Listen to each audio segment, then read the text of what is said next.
Everybody comes to me with their problems, with their trauma, and I have always given really, really good advice, which is why I love coaching. I love having clients. I love guiding people to see their limitations, their roadblocks, and coming up with a creative solution to get to the other side of whatever obstacle they're going through. I've been doing that for relationships, and now I'm ready to do it for women on a grander scale from within. Your inner energy is literally the thing that determines the quality of life that you will have. If you are attracting friendships that are shady or people that are talking about you behind your back, or you are really struggling in feeling heard and seen and valued in your relationships, that's an invitation for you to go deeper into your own past, hang out with your inner child, and really figure out where are your own limitations, where are you blocking yourself from accessing the vibration of someone who attracts the people, places, and things that are energizing, that are good for you, that make you feel so fulfilled. I thought this stuff was woo-woo, not very true, etc. But then I started to do the work. I was like, you know what if it's true? So I start doing the journaling and immediately seeing a difference in my mindset, in how I feel, and that translated to how I'm being perceived by others. It's not perfect. It's not like you do it one time and you reach this destination. It's not about the destination. It truly is about the journey. And once you make that switch of, oh, I want to reach this version of me that only has good experiences, that only has positive things happening, it's not attainable. You're detaching from the human experience. We are here to experience the full spectrum of being a human, the good, the bad, the ugly. And when you fully accept that, you start to really see how fun the journey can be, because our thoughts and feelings do create our reality. And what we are being shown sometimes is from the universe to mirror what we are blind to within. So sometimes there is a subconscious part of us that is creating our reality and we're not aware of that. So we get triggered by seeing someone in their fullest expression, or from our partner not making us feel good, or from our friends talking shit about us. Those are things that you can always thank the universe for, because it is an invitation to unlocking another layer within. Think of your healing journey as a spiral, and honestly, like multiple spirals, right? So there's a relationship spiral, there's a career spiral, there's a family and friend spiral, and honestly, that's why we call ourselves multi-dimensional, right? So you have multi-dimensions, multiple personalities, multiple parts of you that need your love and attention and care. So a big obstacle for me in my journey so far has been the mother wound, which is all about love. Your mother wound connects to self-love, your father wound connects to self-worth, and your ancestral wounds connect to self-acceptance. So I'm going to dive deeper into all those things. So for me, I see those as 3 different categories that are the foundation of me being fully expressed in my sense of self, fully self-actualized, so that I have a super strong foundation to go after all the things that I want and desire and attract even more abundance into my life. So let's get back to the mother wound, right? So love is a big one. If you have any like trauma with your mom, or if you feel like you weren't fully loved by her unconditionally, a mother's love is like that unconditional love that so many people have. A lot of people don't. So that's the first place to look. How do you guys spend time together? Like really go into detail about what is that relationship like with your mom, and try to think of it in a detached perspective. So think of it as like you are a writer, you are writing your life story, and you're just revisiting these parts of you. And if feelings come up, honor that, feel it, and hold space for you to process those emotions. But then also come back to your center and remember that your soul, your essence, is detached from your human experiences. So these are soul contracts that you came here to figure out, karmic loops you came to close. Let's go to the father wound. Your father wound is all about your self-worth. How was your relationship with your dad? Did he make you feel like an independent woman, or was he very controlling?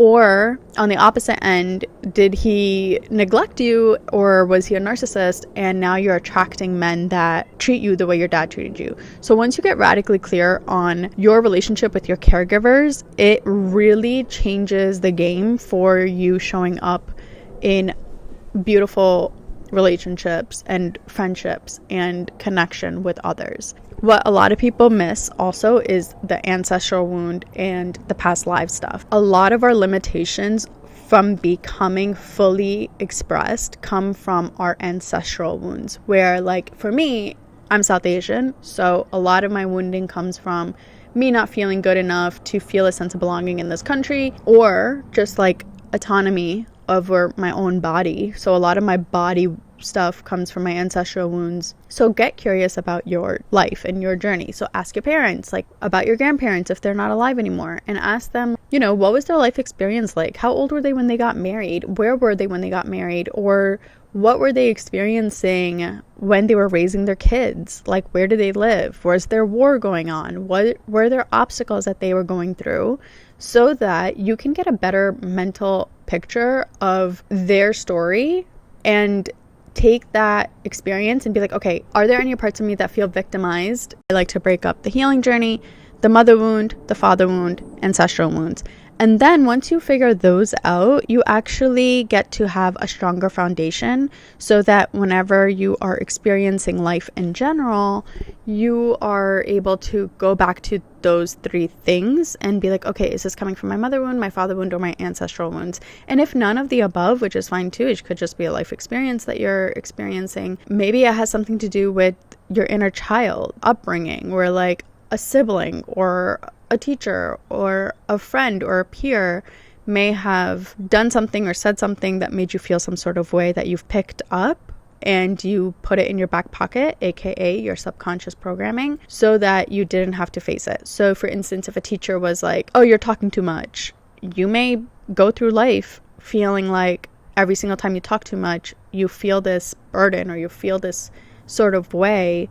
And you may not even remember that it's because your teacher said that once upon a time. So anytime I feel constricted, or if I feel like, you know, someone isn't seeing me the way I want them to see me, I don't make it about them. I take it as an invitation to like put it in my pocket to review later. And every day in the morning, I have a morning writing practice for 10 minutes a day where I just process. I let myself free write. I don't have like a journaling prompt. I just remember like, okay, that made me feel some sort of way. So I just start writing the situation and then start processing it on paper freehand. And so many times that practice, I call it like a conscious flow, and it reveals a lot about things that are in the back of our mind. Putting pen to paper is going to unlock things that you trying to unlock just by thinking about it will not. It's honestly kind of like magic.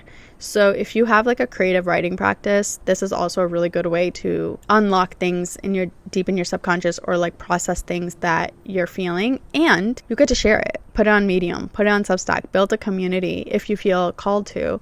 And really start building an authentic community around your own life experiences and the way you're processing the human experience. One day that can become a book. One day you can be on stages and sharing your story that can inspire millions of people.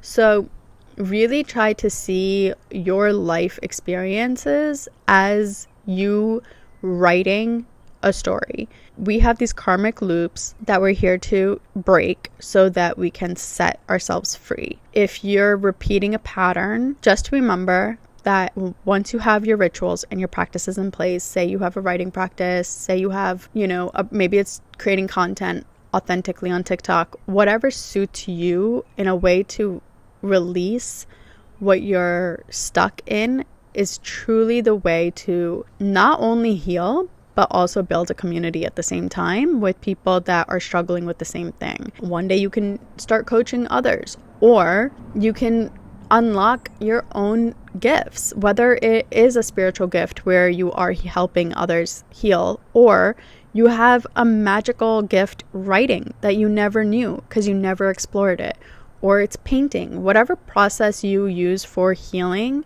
is usually the thing that is going to be the modality or the creative gift that you have to share in the world. So keep that in mind. Explore a bunch of different things. Maybe it's dance, whatever it is for you. Find that thing that helps you heal, because once you get to that point where you have that super strong foundation, that creative practice is going to turn into the very thing that can unlock abundance for you. So for me, mine was writing, and journaling just really helped me connect with my own emotions.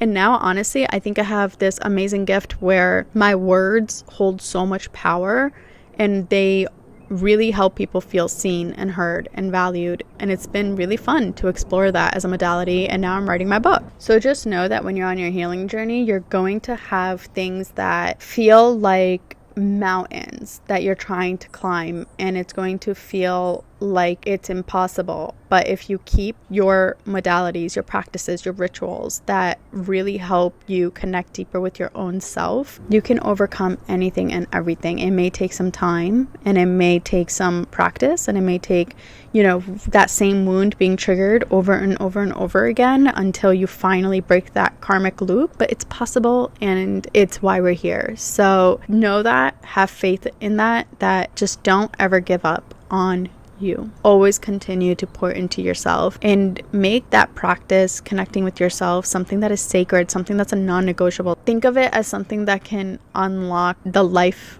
of your dreams, because we're in this day and age right now where we can create any business we want. We can create content on anything that we want and connect with people. We're in such a beautiful time with so much possibility and unlimited potentials on the way we can make money. You can make a course on anything in this day and age. You can make digital products. You can make a card game. You can do anything that you want that helped you overcome something in your life, and know that you're not alone. And if it helped you, it's going to help someone else. Know that with your whole heart, that the more you share authentically your own struggles and the things that you overcame and the ways that you've overcame the things that you overcame, those are your tickets to freedom. I hope this episode was helpful. I am on a mission to help more humans self-actualize so that you can have that strong foundation to unlock your creative superpowers. If any of this resonates with you, please feel free to go to my website, check it out, message me on Instagram if you want to hop on a free discovery call, connection call, what have you. I'd love to hear what you guys are going through so that I can help you overcome some big obstacles that you feel like are too big right now. Today's Valentine's Day, so I hope you guys have a love-filled day, whether it's self-love or with a partner or just with your pets and your family. Every time I feel the sun on my skin, I feel love. Every time I lay on the grass, I feel love. Every time I am playing in sand by the ocean, I feel love. So find the things that make you feel love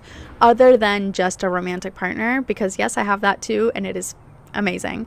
But if I rely on receiving love only from one place, all of my multidimensional parts are going to feel a little empty. So in order to pour fully into all of these parts of me, I have found all these different ways that I feel connected and feel love in my life. I hope you do too. If you need any tips or pointers, hop into my email list, because I am sending out an email today about all of the ways to experience love beyond romantic love. All right, guys. Well, I'll see you next week, and take care.